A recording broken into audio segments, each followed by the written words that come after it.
Akizungumza baada ya uchaguzi huo, mwenyekiti mpya wa Red Cross mkoa wa Shinyanga, Madata Mgeja, amesema lengo ni kuhakikisha wanashirikiana na wadau wengine pamoja na serikali kufikisha huduma kwa wananchi. Hitimisha kwa uchaguzi wa leo ni kutoa fursa mpya kwa sisi tuliochaguliwa kuongoza harakati za kukuza mtandao wa wanachama, kuongoza harakati za kuanzisha na kubuni miradi mbalimbali ambayo itawagusa wanachama wa Red Cross au na jamii nyingine ambayo tunaishi nayo. Tengeneza mtandao wa kutengeneza vijana ama watoto kwa maana ya shule zetu za msingi na sekondari, lakini zaidi ni kuimarisha ushirikiano kati wa taasisi ya Red Cross, serikali, mashirika mengine ambayo sio ya kiserikali na taasisi binafsi.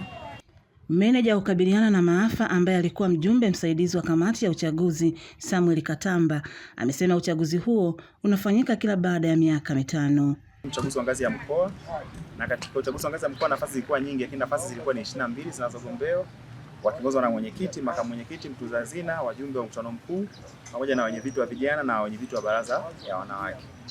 Katika hizo nafasi zote tunashukuru tumepata watu.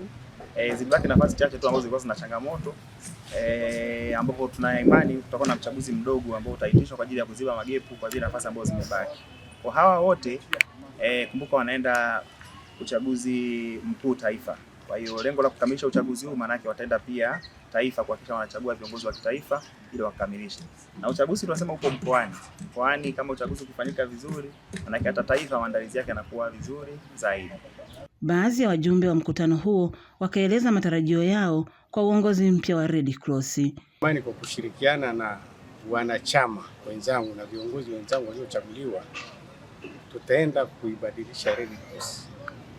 Tukishirikiana na wanachama, tuna imani kwamba Red Cross itakuwa katika hali nzuri.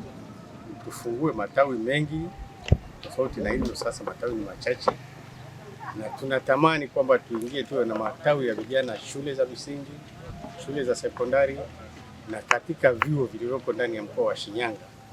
Huu tulioupata na hii safu tunaenda kurudi kuwa mfano wa kuigwa. Kwenye ndio tuseme ndio na kwenye hapana tuseme hapana. Naamini uongozi ni dhamana, na dhamana ukiibeba utendaji kazi wako unakuwa ni mzuri sana.